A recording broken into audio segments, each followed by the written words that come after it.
Juiz de paz eclesiástico. Índice. Qual a função do tribunal eclesiástico na Igreja?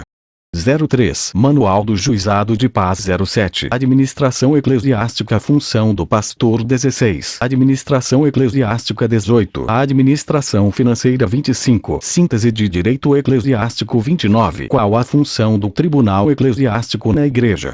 A função de juiz do Tribunal Eclesiástico tem reconhecimento pelo Ministério do Trabalho e Emprego através da sigla Classificação Brasileira de Ocupações, CBO 2631-15. Papel fundamental do juiz do Tribunal Eclesiástico: conhecer leis constitucionais e eclesiásticas que dão prerrogativas à Igreja Evangélica no Brasil. Exemplo: leis sobre imposto, liberdade de culto, interferência governamental, vilipêndio e etc. A Igreja é uma sociedade de pessoas que se relacionam, criando obrigações vinculantes que geram, às vezes, litígios e conflitos, que precisam de meios técnicos para facilitar e possibilitar a justiça. O processo canônico é, portanto, este meio jurídico, instrumento técnico utilizado para a resolução dos conflitos entre as pessoas na Igreja. O Tribunal Eclesiástico é de fundamental importância para o exame, discussão e decisão de um assunto em questão de competência da Igreja. É assim constituído. Por exemplo, a. O ministro religioso com cuidado e regra bíblica e ou em muitas vezes constitucional, deverá esse orientar membros de sua comunidade, resolver suas pendências pacificamente sem precisar intervenção judicial, ou seja, de forma amigável. Deliberem entre si suas questões a fim de não gerar processos e mais processos judiciais, que na maioria das vezes por acúmulo de diversos, a demora é longa pelo julgamento destes. Na Bíblia encontramos uma repreensão a respeito. E Coríntios 6, 5. Para vos envergonhar o digo. Será que não há entre vós sequer um sábio, que possa julgar entre seus irmãos? Além de ajudar o poder judiciário, estaremos cumprindo o ensinamento bíblico. Composição: o ministro religioso, preparado de forma moral, psicológica, teológica, e conhecedor da lei, deverá instaurar um tribunal, onde possa ouvir as demandas de ambas as partes, ter, se necessário, uma junta de pessoas capacitadas para ajudá-lo na decisão, onde seja essa boa para os demandados e que seja justa a decisão. Finalmente, nos tribunais eclesiásticos, aparecem também os advogados e procuradores. O advogado é o conselheiro jurídico de uma das partes. É competência do juiz presidente da causa em pauta solicitar exames com peritos. 3. Juiz de paz eclesiástico. Juiz de paz eclesiástico não é autoridade policial, não é autoridade legislativa, não é autoridade política, não goza de direitos especiais. Juiz eclesiástico é autoridade eclesiástica, apto ao exercício de realização de casamentos, sendo com previa habilitação ou pós-habilitação. O título juiz de paz eclesiástico é um título honorífico, já que cada ministro do Evangelho pode celebrar casamento religioso com efeito civil conforme leis abaixo. De acordo com a Constituição da República Federativa do Brasil, capítulo 7º, artigo 226, parágrafo 2º, da Lei N. 1110 de 23 de maio de 1950 e da Lei N. 6015 de 31 de dezembro de 1973, mediante certidão de habilitação para casamento civil e em casos específicos sem habilitação, estabelecidos pelos artigos 1515 e 1516 do novo Código Civil Brasileiro, todos os ministros religiosos atuantes em seus ministérios poderão exercer e serem titulados juízes de paz eclesiástico, ministro religioso da Justiça de Paz.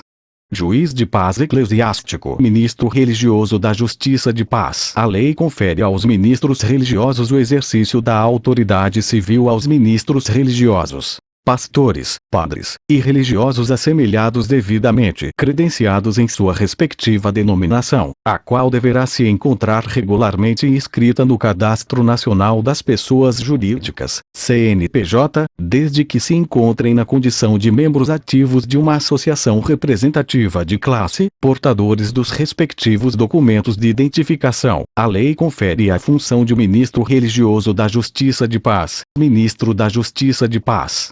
4. A função de ministro religioso da Justiça de Paz. A Constituição da República Federativa do Brasil, assim como o Código Civil Brasileiro, por intermédio da disposição estatuída em seu artigo 1515, conferem ao ministro religioso, desde que preencha as condições especificadas no tópico anterior, a qualidade de ministro religioso da Justiça de Paz, com competência para a celebração do casamento civil, na modalidade religiosa com efeitos civis mediante habilitação prévia.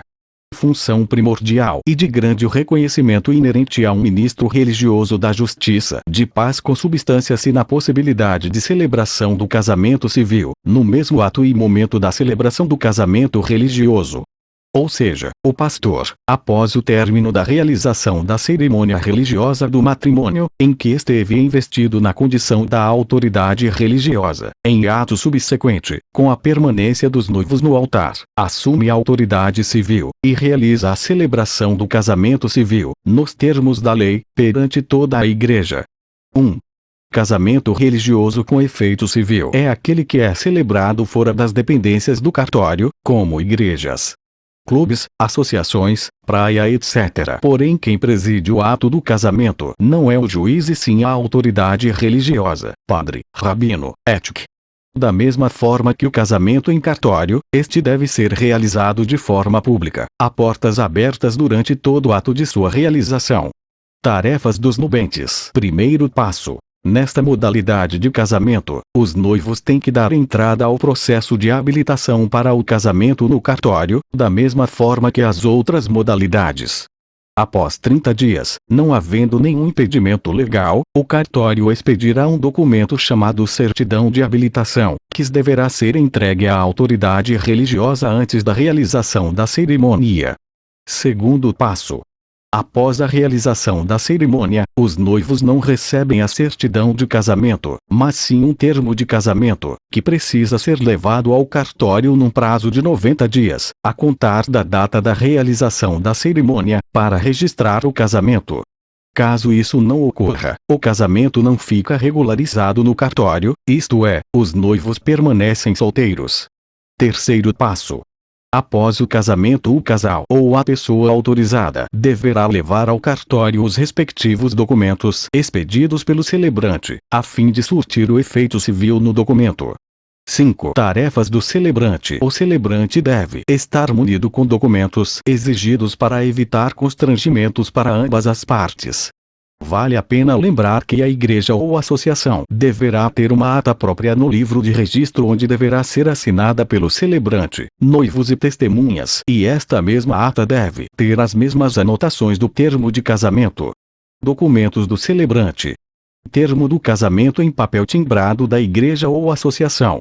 Reconhecida firma, xerox do documento do celebrante, credenciais de ministro religioso ou credencial de juiz de paz. Petição ao oficial solicitando o registro do casamento, qualificação do celebrante, reconhecida firma. Estes documentos deverão ser entregues ao casal após a celebração para que seja encaminhado o surtimento civil do casamento. 6. Nome da igreja, endereço completo e CNPJ. Modelo do termo de casamento religioso com efeito civil, às 20 horas do dia 29 do mês de agosto do ano de 2023, na igreja tal localizada rua tal N tal bairro tal cidade tal casa, igreja, salão nobre, endereço, lugar acessível a todas as pessoas, de portas abertas, perante mim, nome do ministro religioso.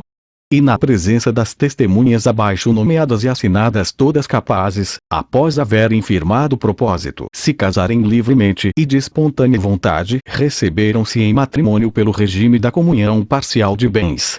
Ele, nome do noivo, nacionalidade brasileira, profissão. Estado civil. 35 anos de idade, nascido em 03 de março de 1971 em Itabunabá, domiciliado na rua N00 bairro. Cidade. UF.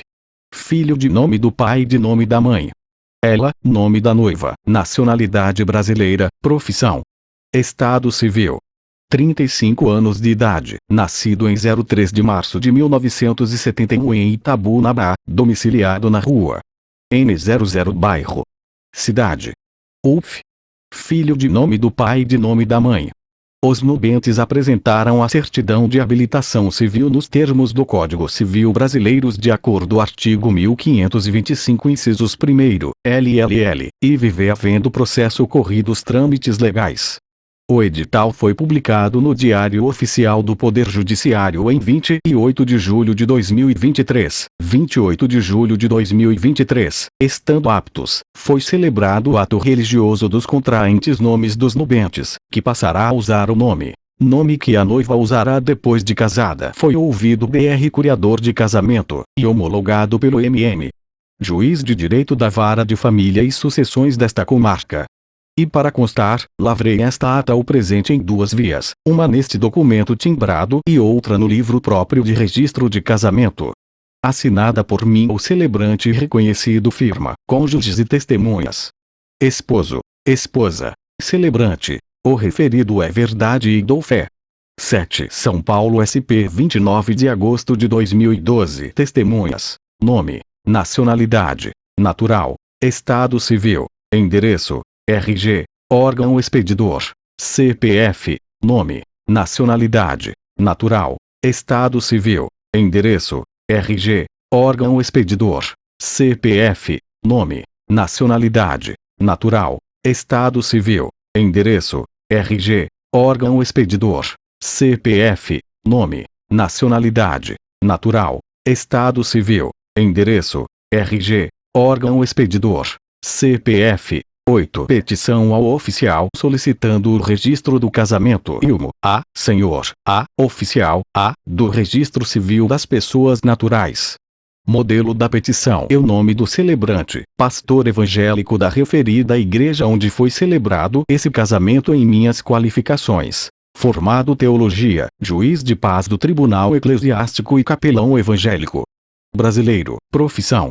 Casado, RG 0000000000000 SSP residente à rua Fulanos de Tal N00 bairro Tal Salvador venho muito respeitosamente solicitar de ver senhora, se digne registrar no livro competente dessa serventia, para que produza os efeitos legais, o casamento de Fulanos de Tal com Cicrana de Tal, conforme termo anexo do casamento religioso com efeito civil, celebrado às 20 horas, no dia 29 de agosto de 2023, no templo da igreja tal na rua tal N tal bairro tal cidade tal. Nestes termos. P. Deferimento Salvador 29 de agosto de 2023 Pastor celebrante 9 Qualificação do celebrante Modelo da qualificação e o nome do celebrante, pastor evangélico da referida igreja onde foi celebrado esse casamento religioso, em minhas qualificações. Formado em teologia, juiz de paz do Tribunal Eclesiástico e capelão evangélico de nacionalidade brasileira, profissão. Estado civil. RG 00000000000 SSPXX, residente à rua tal N tal bairro tal Salvador declaro para todos os fins que o referido é verdade e dou fé. São Paulo SP 01 de setembro de 2023. Pastor celebrante 10-2. Casamento religioso OBS. Todo ministro religioso devidamente credenciado e ordenado, poderá realizar casamento religioso na sua própria igreja sem a habilitação oficial do cartório. Desde que os nubentes queiram caráter civil em seu documento deverá em qualquer tempo apresentar ao cartório o documento da realização da celebração religiosa ou requerimento ao oficial competente, qualificação do celebrante e testemunhas. Mas é importante lembrar que, de acordo com o novo Código Civil, também é possível se casar primeiro no religioso e depois registrar o mesmo no civil. Para isso, é necessário que os noivos compareçam ao cartório, juntamente com as duas testemunhas, após a cerimônia religiosa, com os documentos habituais, certidões e RG, o requerimento de religioso com efeito civil e o termo de religioso com efeito civil, feito pela igreja, já com a firma reconhecida do celebrante, que realizou a cerimônia religiosa, e dar entrada nos papéis de casamento no cartório. Após 16 dias, os noivos ou outras pessoas designadas por eles, devem comparecer ao cartório e retirar a certidão de casamento civil. Lei Federal N. 6.015 de 31 de dezembro de 1973 art. 74. O casamento religioso, celebrado sem a prévia habilitação, perante o oficial de registro público, poderá ser registrado desde que apresentados pelos nubentes, com o requerimento de registro, a prova do ato religioso e os documentos exigidos pelo Código Civil, suprindo eles eventual falta de requisitos no termo da celebração. Alterado pela L. 006-216, 1974, art. 1516, parágrafo 2º, disposições gerais e art. 1533, celebração do casamento, direito pessoal, direito de família, Código Civil, CC, L. 010-406, 2002, parágrafo único. Processada a habilitação com a publicação dos editais e certificada a inexistência de impedimentos, o oficial fará o registro do casamento religioso, de acordo com a prova do ato e os dados constantes do processo, observado o disposto no art. 70. Art. 75. O registro produzirá efeitos jurídicos a contar da celebração do casamento. Alterado pela L. 006-216, 1974 OBS. É de extrema importância o casal registrar a qualquer tempo o casamento civil, pois pela lei, ambos permanecem em estado civil como solteiros. O casamento religioso também como religioso com efeito civil precisará dos respectivos documentos. Termo do casamento em papel timbrado da igreja ou associação. Reconhecida firma, xerox do documento do celebrante, credenciais de ministro religioso ou credencial de juiz de paz. Petição ao oficial solicitando o registro do casamento, qualificação do celebrante, reconhecida firma, papel timbrado da igreja com endereço e CNPJ. 11. Termo de casamento religioso, às 20 horas do dia 29 do mês de agosto do ano de 2023, na igreja tal ou associação tal localizada na rua tal N tal bairro tal cidade tal estado tal casa. Igreja. Salão nobre. Endereço: lugar acessível a todas as pessoas, de portas abertas, perante mim em nome do celebrante e na presença das testemunhas abaixo nomeadas e assinadas todas capazes, após haverem firmado propósito, se casarem livremente e de espontânea vontade, receberam-se em matrimônio ou em casamento religioso para ser registrado a qualquer tempo de acordo com a Lei Federal N. 6.015 de 31 de dezembro de 1973 e art. 1516 parágrafo 2º do Código Civil Brasileiro e pelo regime da comunhão parcial de bens. Ele, nome do noivo, nacionalidade brasileira, profissão. Estado civil. 35 anos de idade, nascido em 03 de março de 1971 em Itabunabá, domiciliado na rua N00 bairro. Cidade. UF. Filho de nome do pai e de nome da mãe.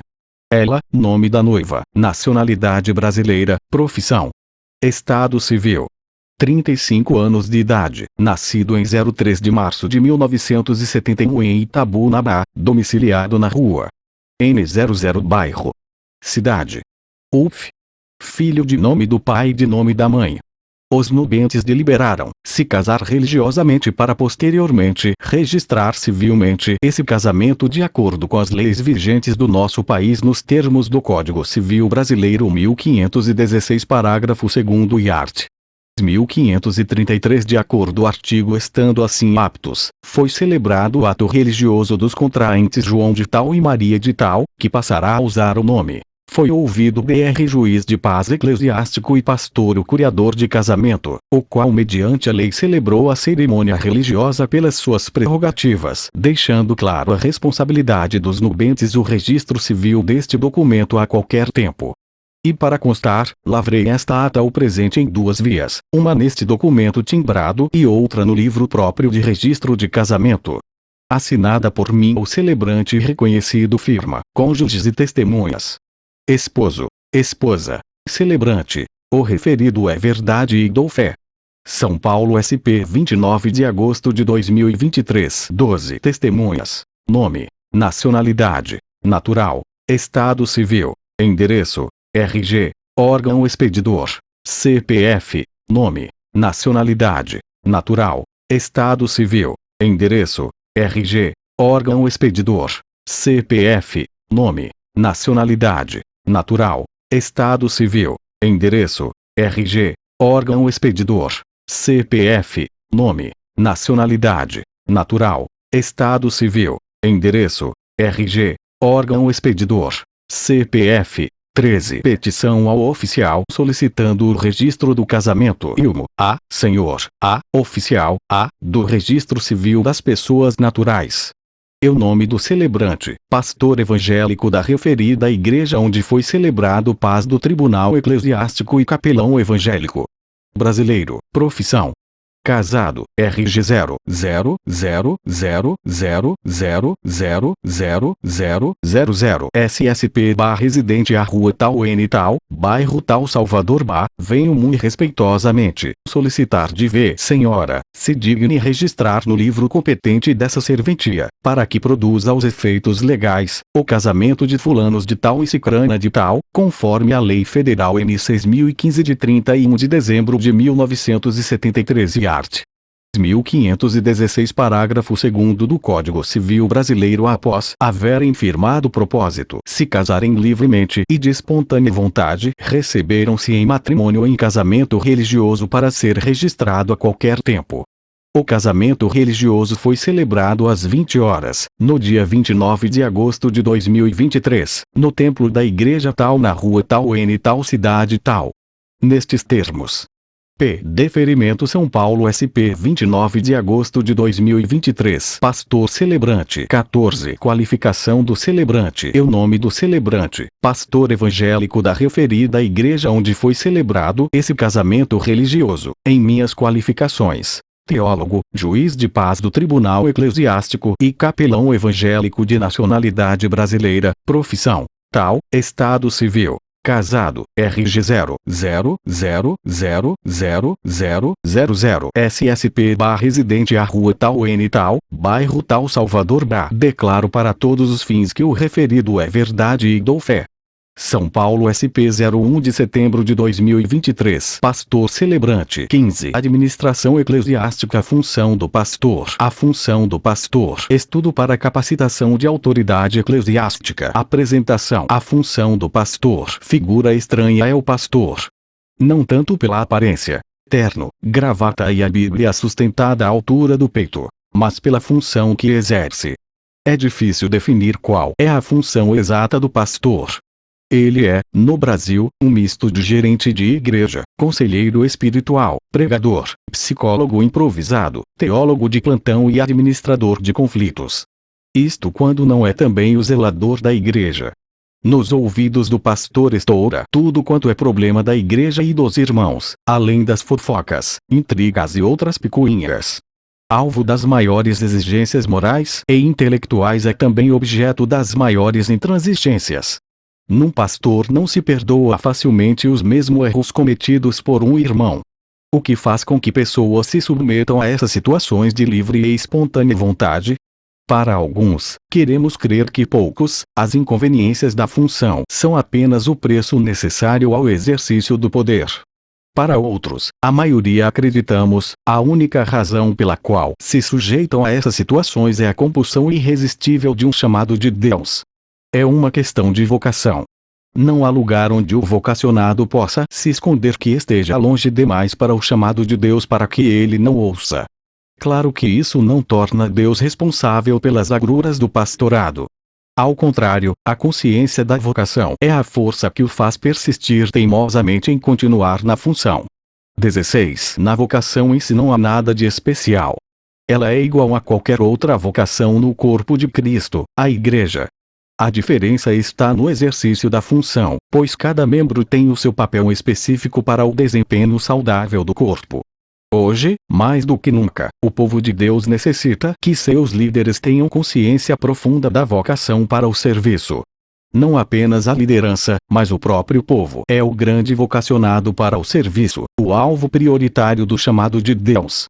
Na socialização do chamado e da vocação está a salvação do pastor que, a continuar como está dificilmente escapa da úlcera ou de um infarte.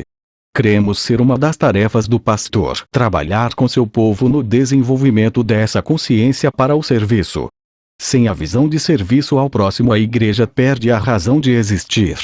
Se o argumento eclesiológico não é suficiente, então que seja por uma questão de autodefesa. 17. Administração eclesiástica. Êxodo 18 e 13, 22. Introdução à administração. Ato de ministrar. Presidir. IPM 3, 4, 5. Liderança eficaz é sinônimo de administração eficiente. As duas coisas caminham juntas. A má administração nem sempre indica a incompetência, preguiça ou relaxamento de um líder. Pode indicar apenas a falta de uma metodologia correta de trabalho e de se organizar administrativamente. A boa administração se faz necessária em todas as áreas da nossa vida. E a necessidade de uma boa administração. Uma empresa qualquer só será bem-sucedida se tiver uma boa administração. O mesmo acontece com a igreja, com os nossos lares ou com outro empreendimento qualquer. Todos nós sabemos que a igreja é um organismo vivo, sustentada e dirigida por nosso Senhor Jesus Cristo, a cabeça da igreja. No entanto, devemos lembrar que ela é também uma organização que funciona como qualquer empresa. Possui um estatuto. Possui empregados remunerados. Tem pessoas que dão ordem.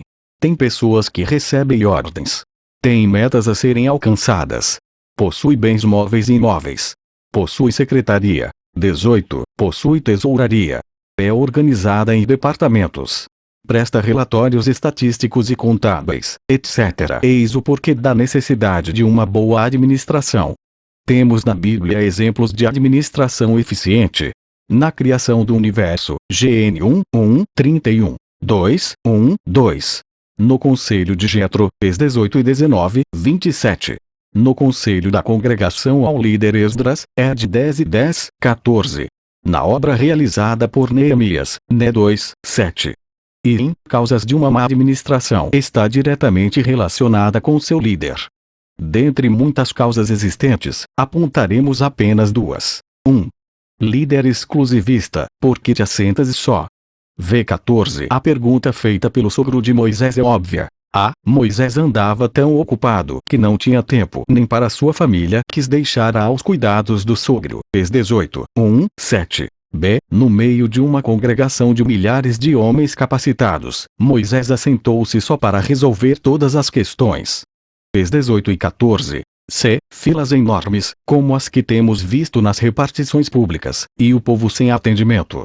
Ex 18 e 13. Moisés era exclusivista. Achava ser o único que Deus podia usar.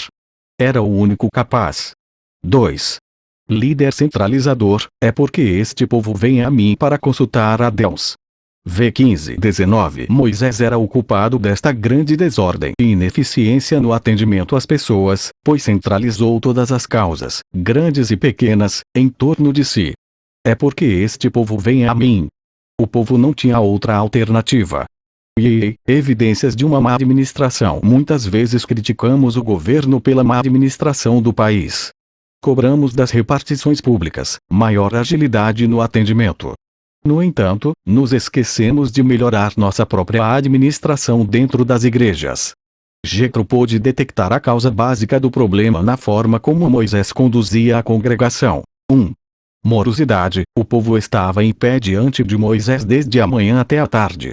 V13. Por vezes temos tecido comentários a respeito deste ou daquele líder de igreja ou congregação dizendo: é um obreiro muito esforçado. Veja como trabalha, não tem tempo nem para sua família. Ele é um líder muito envolvido com a obra. Que dedicação! Mas a boa administração nos ensina que trabalhando menos, podemos produzir mais. Apesar de Moisés estar atolado no serviço e de não ter tempo nem para a família, o povo estava sem atendimento. Centenas de pessoas, com problemas urgentes, tinham que aguardar durante o dia todo, a sua vez de ser atendido. Com certeza, muitos casos graves eram adiados para o dia seguinte, ou quem sabe, semanas depois. Morosidade, lentidão, ineficiência no serviço, são indícios de uma má administração. IV. Resultado de uma má administração. 1. Sobrecarga, totalmente desfalecerás. V18. Os resultados são sempre os mais desastrosos possíveis. Irmãos que acabam indo para outra igreja, ou até mesmo se desviando, porque nunca foram visitados pelo pastor ou por um de seus representantes. Falta aconselhamento. As viúvas são desprezadas no ministério cotidiano. At. 6:1. E apesar de tudo isto, o líder não tem tempo para descansar, está estressado, sua família não sabe o que é ter um pai e um esposo. A obra não cresce. Os problemas amontoam-se até explodirem em murmurações, contendas e divisões. Uma igreja nestas condições não possui dinamismo e muitos dos seus líderes partiram cedo demais, porque contraíram doenças graves, resultantes deste desfalecimento. 20.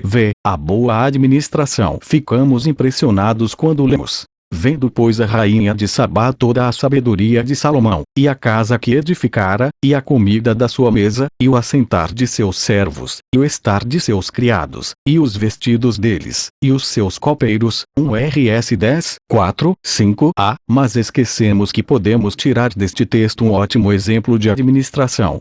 Salomão recebeu de Deus sabedoria para conduzir, presidir, administrar o povo de Israel, conforme pediu. 1 Rs 3, 9. Conhece-se um líder, se é bom administrador, observando a sua igreja. É importante que o líder saiba antes de tudo qual é o seu papel diante da igreja e quais são as suas atribuições. 1. O líder deve assumir a sua posição por não saber administrar, por desconfiar da capacidade dos seus liderados, por falta de visão, por presunção. Alguns líderes absorvem todo o trabalho da congregação, esquecendo-se das suas verdadeiras atribuições. Intercessor, sê tu pelo povo diante de Deus e leva tuas coisas a Deus. V19. É necessário ser homem de oração. Após tomar conhecimento dos problemas, levá-los a Deus. Seu tempo não deve ser gasto fazendo aquilo que outros podem fazê-lo. Seu tempo deve usado na oração intercessora e na meditação bíblica. ISM 12:23b, instrutor, faz-lhe saber o caminho em que devem andar e a obra que devem fazer. V20. Jesus Cristo soube fazer bem esta distinção. Ele exigia dos discípulos que fizessem suas tarefas, MC 6:37, 39, 41, e deixassem com ele aquilo que outro não poderia fazer. MC 6, 34, 41a. Os apóstolos elegeram diáconos para fazerem o trabalho auxiliar, a fim de que pudessem permanecer na oração e na ministração da palavra. At. 6:4. Jetro aconselhou Moisés a se libertar da carga excessiva e se ocupar em ensinar ao povo o caminho e mostrar a cada um o que deve fazer. A instrução religiosa e a doutrina bíblica são atribuições do líder. At. 20:26, 32. INTM 4:2:2. O líder deve dividir a carga. Ninguém é insubstituível. A obra não para quando seu líder morre. Logo Deus levanta outro para dar continuidade. A nossa capacidade vem de Deus, e Ele capacita a quem quer e como quer. O obreiro não é um super-homem. Ele tem necessidades como outro ser humano qualquer. Ele se cansa e precisa de momentos de descontração, e a única maneira de dirimir o problema sem prejudicar a obra é repartindo com cada membro da igreja uma parcela do trabalho a ser realizado. Deve-se tomar as seguintes providências. Procurar auxiliares no meio do povo, e tu, dentre o povo, procura homens capazes, tementes a Deus, homens de verdade, que aborreçam a avareza. V21 é papel do líder, procurar auxiliares para que o ajudem no desempenho da tarefa. Por isso ele precisa da visão celestial, a fim de reconhecer aqueles a quem Deus tem capacitado para a obra. Escolhendo as pessoas erradas, ele cairá no mesmo fracasso, pois nunca poderá contar com nenhum dos seus auxiliares, visto que não tem capacidade e não querem fazer nada. Esta é, sem dúvida, a explicação por que as igrejas estão cheias de obreiros infrutíferos. É importante frisar que os cooperadores devem ser procurados dentre todo o povo. No seio da igreja. Quais são as suas características, de acordo com Êxodo 18:21 e Atos 6:3? 1. Capazes, homens qualificados espiritualmente, dotados de capacidade de liderança e conhecimento das coisas de Deus. E em TM 2:2, por vezes imaginamos que esta capacidade esteja apenas no intelecto, ou seja, na formação teológica do obreiro, mas as qualidades a seguir nos mostrarão que um leigo pode ser capacitado pelo Senhor, como foram Pedro e Tiago, sendo simples pescadores. No Antigo Testamento encontramos o exemplo de Amós, um vaqueiro sem formação intelectual, mas designado para profeta de Deus. 7, 14, 15, a nossa capacidade vem de Deus, e em cor. 3, 4, 6, 2, tementes a Deus, é uma grande virtude do líder ou cooperador, fazer tudo no temor de Deus. No livro de Jó 28:28, está escrito: E disse ao homem: Eis que o temor do Senhor é a sabedoria, e o apartar-se do mal é o entendimento. Ninguém pode fazer um ministério profícuo sem reconhecer a santidade de Deus e procurar viver de acordo com ela. 3. Verazes, qualidade fundamental para o servo de Deus, especialmente para aquele que está imbuído na obra. Ser verdadeiro ainda que com prejuízo próprio e nunca faltar com a verdade é condição preponderante para o sucesso espiritual, pois a mentira é filha do diabo e não pode fazer parceria com os servos do Senhor. Haverá momentos em que impasses de grandes proporções só poderão ser resolvidos por homens capazes de dizer a verdade a qualquer preço. SL 15:4 Sem avareza, em Êxodo 20:17, temos uma ordem de Deus contra a avareza, que esta não deve ser praticada pelo seu povo, especialmente por homens que têm compromisso com seu serviço, pois o avarento nunca vai buscar o interesse da obra, ou de outro irmão e sim, o seu próprio. SL 15:5, leia também, At. 20:33-36:5, de boa reputação, não sejam mascarados e que andem em dia com os seus negócios. Deve ser irrepreensível, marido de uma só mulher, honesto. IPM 3:2:8, alguém que seja respeitado no seio da congregação. 6. Cheios do Espírito Santo, isto é mais que ser batizado com o Espírito Santo. É necessário demonstrar na vida prática, nas pregações, nas orações, na comunicação, no amor, no equilíbrio, resultados convincentes. GL 5:22-26:7, cheio de sabedoria, refere-se à sabedoria de Deus, e Cor 1:18-31:2:1:16, e não à sabedoria terrena, animal e diabólica, TG 13:15. Isto não significa que devemos desprezar o conhecimento secular. 22b, legando autoridade, põe-nos sobre eles por maiorais de 1000, maiorais de 100, maiorais de 50 e maiorais de 10. V21. A expressão, põe-nos sobre eles, equivale a dizer, deles autoridade sobre o povo. Qualquer um que tentar desenvolver alguma atividade na igreja, sem que seja primeiramente autorizado pelo líder, será taxado de presunçoso e atrevido. Será visto como alguém que quer passar o carro na frente dos bois. Por isso é necessário que o líder autorize a tais cooperadores exercer cargos e atividades de liderança sobre outros. C. Atribuindo responsabilidades, todo negócio grave tragam a ti, mas todo negócio pequeno eles o julguem. V22. Neste momento é importante lembrar da parábola dos talentos em Mateus 25:14-15, onde Jesus deixa claro que as pessoas chamadas tinham capacidades diferentes. Por isso, foi-lhes dado atribuições diferenciadas. A um mais, a outro menos. O conselho de Jetro é coerente com este ensino de Jesus Cristo.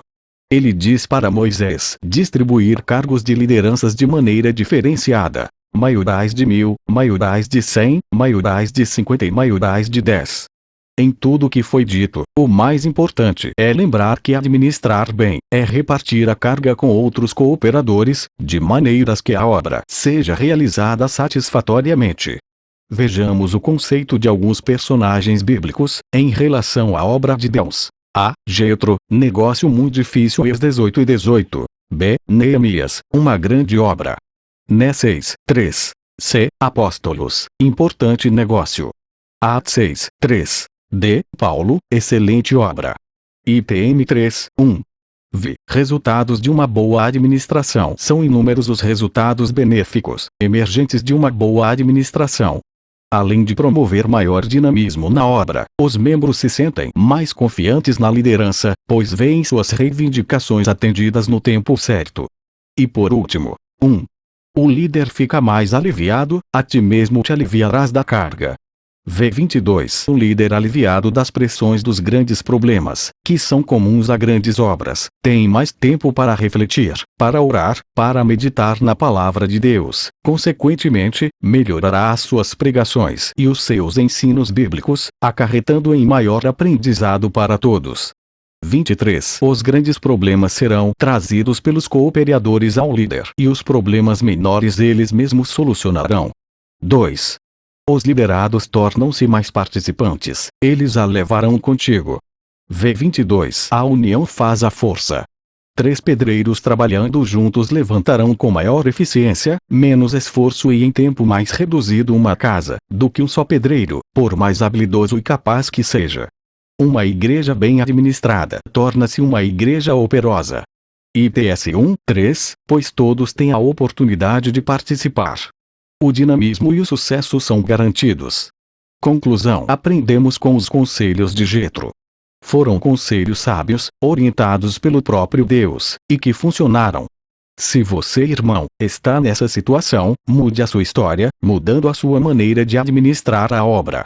Reparta com outros a responsabilidade de levar a obra até o fim, quando então, todos receberão a recompensa.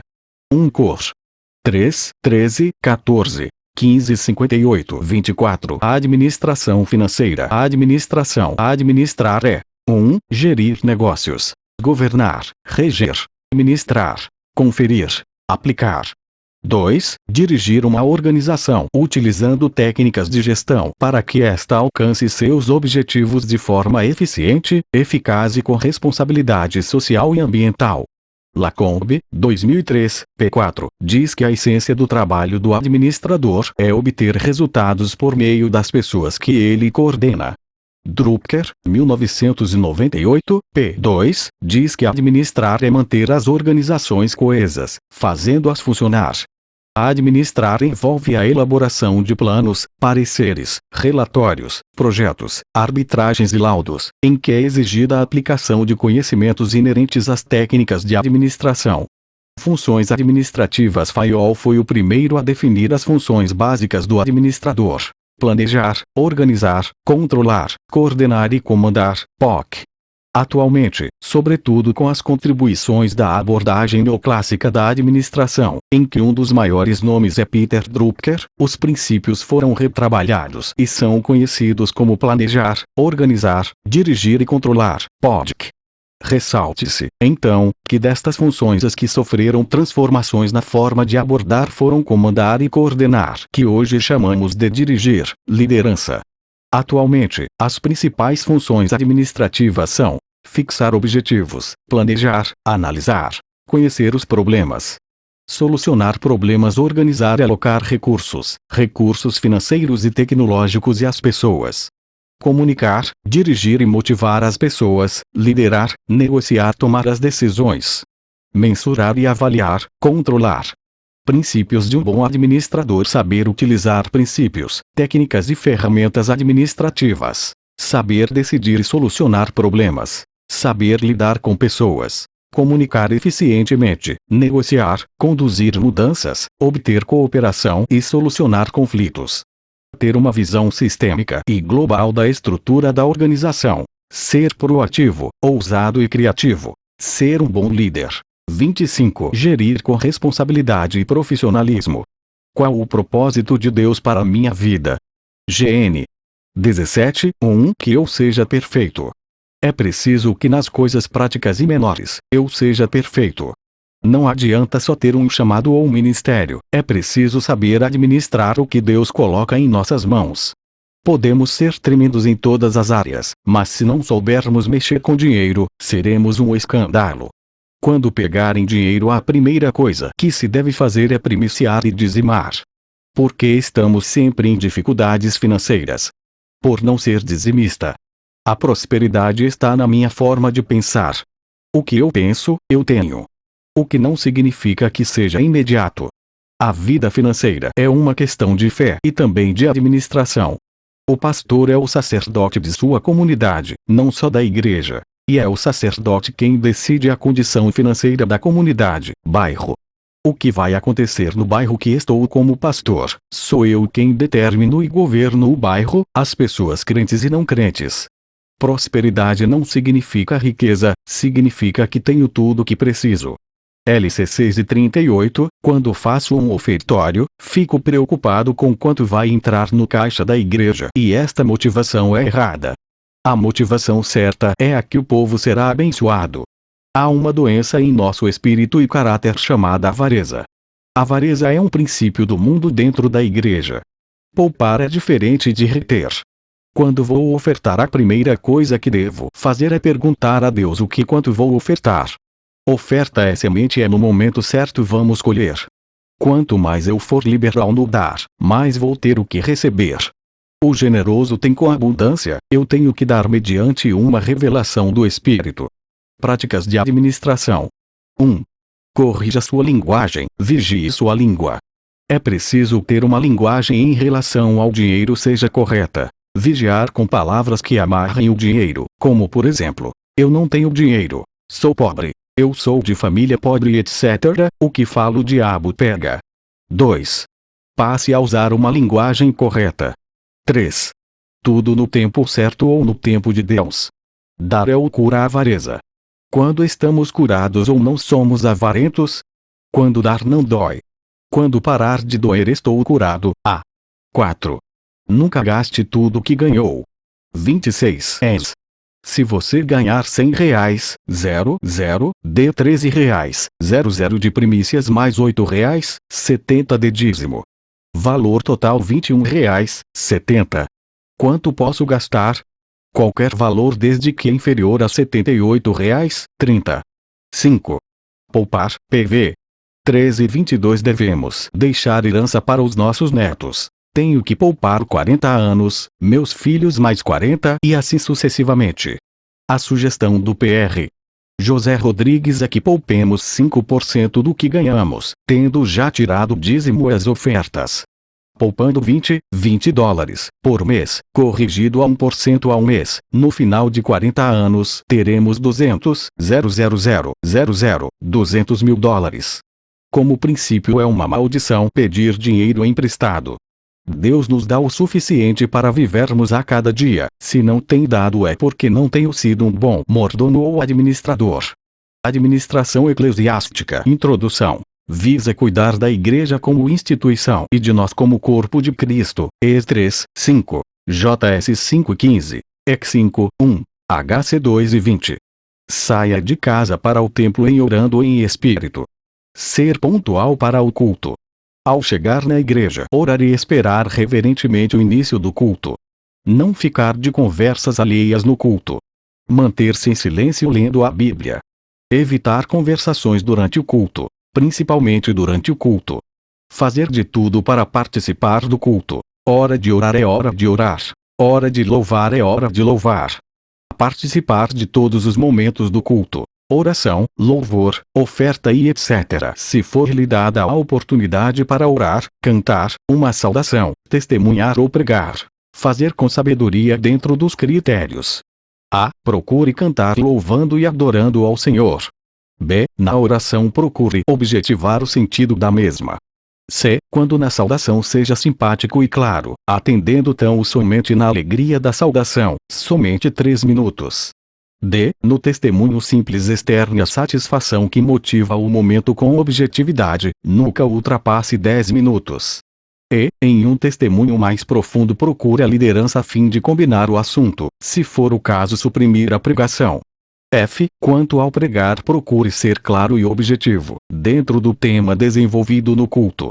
Não ponha um microfone muito próximo à boca. Pode-se pegar ou transmitir uma virose. A cada culto limpe o microfone antes. 27. Se você desafina cante um pouco mais baixo. Tenha reverência ao entrar e sair das dependências da igreja.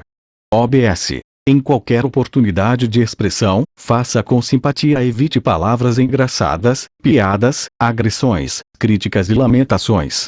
Lembre-se que temos alguém na dependência de nosso carinho e amor. G. Nunca externe sua vida particular, nem de outros publicamente. Não cite nome de ninguém e nem de organização em geral.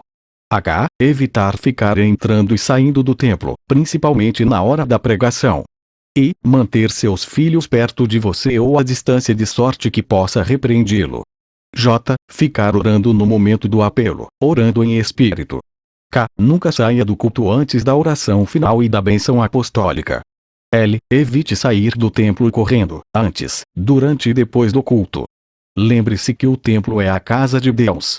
É de responsabilidade do obreiro ou diácono verificar o que está faltando na igreja para que haja um bom desenvolvimento do culto e providenciá-lo com no mínimo uma semana de antecedência. Como administrar o nosso corpo? Nós somos representantes de Deus, embaixadores de Deus. Cuidados indispensáveis que um obreiro deve tomar. A. Ter sempre os sapatos bem lustrados. B. Ter sempre o cabelo aparado. C. Barbear-se diariamente com material descartável. D. Ter as unhas sempre limpas e bem aparadas. E. Ter cuidado com os dentes. F. Evitar comer alho e cebola em determinadas situações. Batismo, presidir festas nupciais, aconselhamento pastoral, entrevista, evangelismo, visitação aos lares e etc. G. Usar algum tipo de perfume ou desodorante, para evitar possíveis traições corporais. H. Evitar ficar em cima das pessoas, ou seja, mantenha certa distância.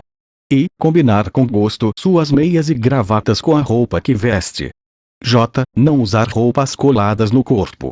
K. Não usar saias curtas, blusas decotadas e etc. 28. Síntese de DIRITO ICLISIASTICO. Direito eclesiástico. O direito eclesiástico do Estado estuda a legislação do Estado referente às confissões religiosas, nas vertentes constitucional, da educação, assistência, patrimônio, família, fiscalidade, etc. O direito eclesiástico do Estado estuda e analisa o conjunto de normas jurídicas estatais e das normas jurídicas confessionais interferentes com o direito estadual, sejam de origem unilateral, sejam de origem bilateral, referentes ao fenômeno religioso, na vertente constitucional, da educação, assistência, patrimônio, família, fiscalidade, etc. e que têm por objetivo a proteção e a promoção dos direitos de igualdade e de liberdade ideológica e religiosa.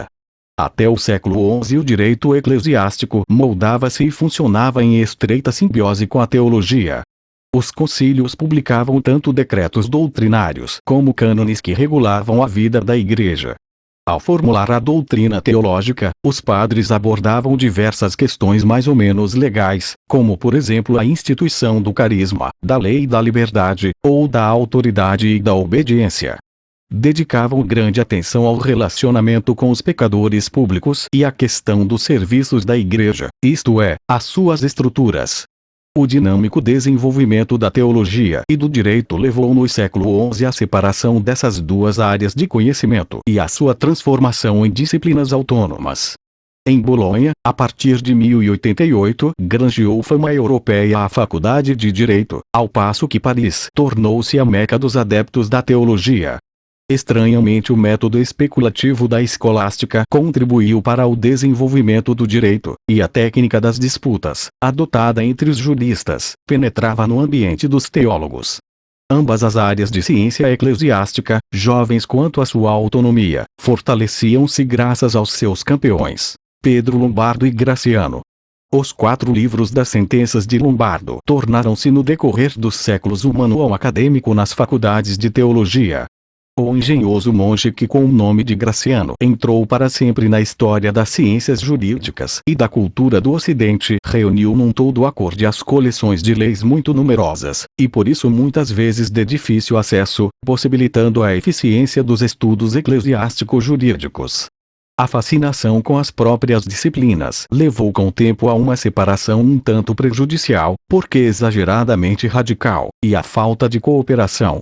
Em consequência, os teólogos rapidamente distanciavam-se das realidades da vida, e os juristas demonstravam um certo exagero em jurisdicionar a Igreja.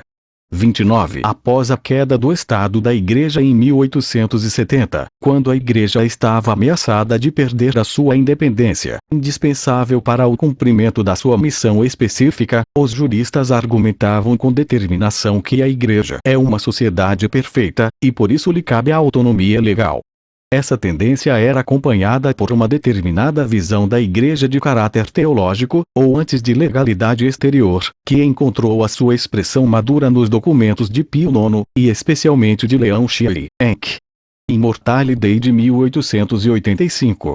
Por esse caminho chegou-se ao jurisdicionamento máximo da Igreja e à separação do direito da teologia dentro da eclesiologia. O direito aure as suas forças vitais antes da filosofia que dos loci theologici. Dentro desse clima originou-se o Código do Direito Canônico, CDC, ou em latim Codex Iuris Canonici, SIC, que regulou a vida da Igreja de 1917 a 1983. Entretanto, nenhuma lei da Igreja tem condições de eliminar a teologia, especialmente a eclesiologia. Se não direta e explicitamente, ao menos implicite, pressupõe uma determinada visão da Igreja e uma teoria do homem.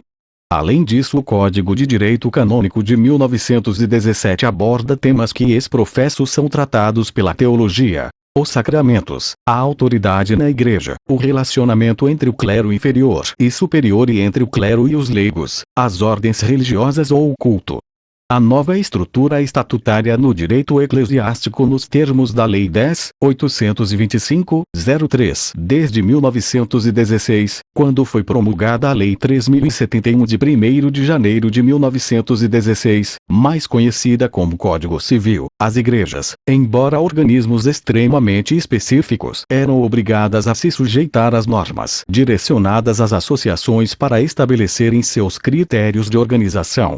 O referido Código Civil designava, no artigo 16 e seguintes, os procedimentos e parâmetros para a instituição das sociedades religiosas, porém, o fazia de forma extremamente genérica.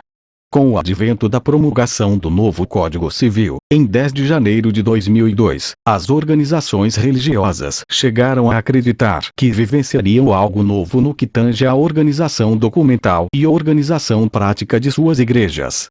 Isto porque, o novo Código Civil, regulamentou a forma de constituição das pessoas jurídicas, denominadas associações. No artigo 44, a nova lei indica quem são as pessoas jurídicas de direito público, listando as associações no inciso I. Nos artigos 53 a 61 do novo Código Civil, estão consignados os requisitos de constituição, organização, administração e dissolução especificamente das associações. Faltava, sem dúvida, especificação sobre quais as pessoas jurídicas são consideradas associações. 30. Em se falando de igrejas, faltou a especificação das organizações religiosas como pessoas jurídicas, ou como associações. E, não obstante a toda a alteração sacramentada na nova lei, consignou-se ainda, no artigo 2031, prazo de 1 ano para que todas as pessoas jurídicas se adequassem ao novo regramento. Ou seja, isto significava dizer que todas as igrejas deveriam alterar seus estatutos, já que se encaixavam na condição de associações, ainda que por exclusão. Neste contexto, muitas igrejas se movimentaram, acionaram seus assessores jurídicos, surgiram literaturas e muito se fez com o intuito de se regularizar a situação jurídica destas organizações religiosas. Foram meses de muito burburinho. E neste caminhar, profissionais da área concluíram que as mudanças eram rígidas e não traziam qualquer benefício às igrejas. Estava difícil trazer à realidade da Igreja, um órgão tão específico, dotado de regramentos e doutrinas tão peculiares, à luz da nova legislação, com algum resultado prático produtivo. Ou seja, parecia que todo o trabalho era em vão. Mas se era para ser feito, que o fosse. Porém, na contramão de tudo que vinha sendo debatido negativamente a nova legislação, eis que surge um projeto de lei, que, aprovado pelo Congresso Nacional, originou a Lei N. 10.825, promulgada em 22 de dezembro de 2003.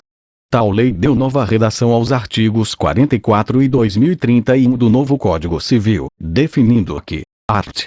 1. Esta lei define as organizações religiosas e os partidos políticos como pessoas jurídicas de direito privado, desobrigando-os de alterar seus estatutos no prazo previsto pelo art. 2031 da Lei nº 10.406, de 10 de janeiro de 2002, Código Civil. Art. 2. Os atos. 44 e 2031 da Lei N. 10.406, de 10 de janeiro de 2002, passam a vigorar com a seguinte redação: art. 44. São pessoas jurídicas de direito privado. IV. As organizações religiosas. V. Os partidos políticos. Parágrafo 1. São livres a criação, a organização, a estruturação interna e o funcionamento das organizações religiosas, sendo vedado ao poder público negar-lhes reconhecimento ou registro dos atos constitutivos e necessários ao seu funcionamento. Parágrafo 2. As disposições concernentes às associações aplicam-se subsidiariamente às sociedades que são objeto de livro 2º da parte especial deste Código. Parágrafo 3. Os partidos políticos serão organizados e funcionarão conforme o disposto em lei específica. NR 31 art. 2031. As associações, sociedades e fundações, constituídas na forma das leis anteriores, terão o prazo de 1 ano para se adaptarem às disposições deste Código, a partir de sua vigência. Igual prazo é concedido aos empresários. Parágrafo único. O disposto neste artigo não se aplica às organizações religiosas nem aos partidos políticos. NR. Art. 3º. Esta lei entra em vigor na data de sua publicação. Com a promulgação desta lei, como se vê, as organizações religiosas foram inseridas como um ente diverso das associações, um ente jurídico próprio. E, ainda, estabeleceu-se total liberdade na criação, organização e estruturação interna das igrejas, as quais, a partir de então, estavam excluídas da obrigação de terem que ajustar seus estatutos na forma preconizada pelo novo Código Civil e, consequentemente, estavam desobrigados de cumprir o prazo de 0 a 1 ano para as respectivas regularizações. Criou-se, portanto, a figura de uma verdadeira instituição religiosa. Ora, o Evangelho, base para toda a Igreja evangélica, não pode ficar restrito a leis humanas, embora, é certo, deva respeitá-las, como determina o próprio Evangelho. Mas, cada igreja deveria, e em razão da Lei 10.825/03, agora pode, instituir suas próprias normas de organização, sempre com base na sua doutrina e visão. Não há mais a obrigatoriedade das igrejas terem que estabelecer seus ordenamentos e sua forma de organização com base nas diretrizes elencadas nos artigos 53 a 61 do novo Código Civil, já que deixam de ser meras associações. Isto significa que as igrejas, por exemplo, podem, ou não, abrir mão da supremacia das decisões oriundas de Assembleia Geral, o que, muitas vezes, até em face do grande crescimento que as igrejas evangélicas vêm experimentando, se tornava irreal ou impraticável. Isto significa que as igrejas, por exemplo, podem resolver, inclusive, problemas de cunho jurídico trabalhista, em especial quanto a obreiros, líderes e principalmente pastores, na medida que estes podem ser inseridos em classificação de cargos, sem, necessariamente, assumirem função de administração ou que lhes permitam tomar decisões separadamente. Significa também, dentre outras diversas possibilidades, que as igrejas podem estabelecer regras que lhes afastem do risco de grupos de dissensões serem levantados dentro da igreja, com poder de decisão, evitando contendas e divisões, o que é abominável ao Senhor. Esta lei ainda não é conhecida por muitas organizações religiosas, o que tem feito com que muitos pastores fiquem presos a uma situação já ultrapassada. 32. Porém, há que se ressaltar que a nova lei não deve ser interpretada nem utilizada como uma ferramenta para realizações e vontades pessoais, em descontrole e descumprimento às questões bíblicas, no que tange à ordem, decência e, principalmente, respeito aos membros frequentadores das igrejas e à palavra de Deus. Há que se utilizar a lei para que a igreja, a noiva de Cristo, pode ser instituída da maneira mais eficaz possível para que seu propósito maior propagação do Evangelho, seja alcançado. Ora, acima de tudo e de qualquer lei, nós, evangélicos, líderes ou profissionais da área do direito, temos que nos lembrar que Deus é quem deve sempre, reger e direcionar todos os caminhos das nossas igrejas. Afinal, a Ele todo o poder, toda a honra e toda a glória, para sempre. Amém. No Brasil, a Constituição Brasileira de 1988 consagrou de forma inédita que os direitos e garantias expressos na Constituição não excluem outros decorrentes do regime e dos princípios por ela adotados, ou dos tratados internacionais em que a República Federativa do Brasil seja parte. Art. 5º, parágrafo 2º.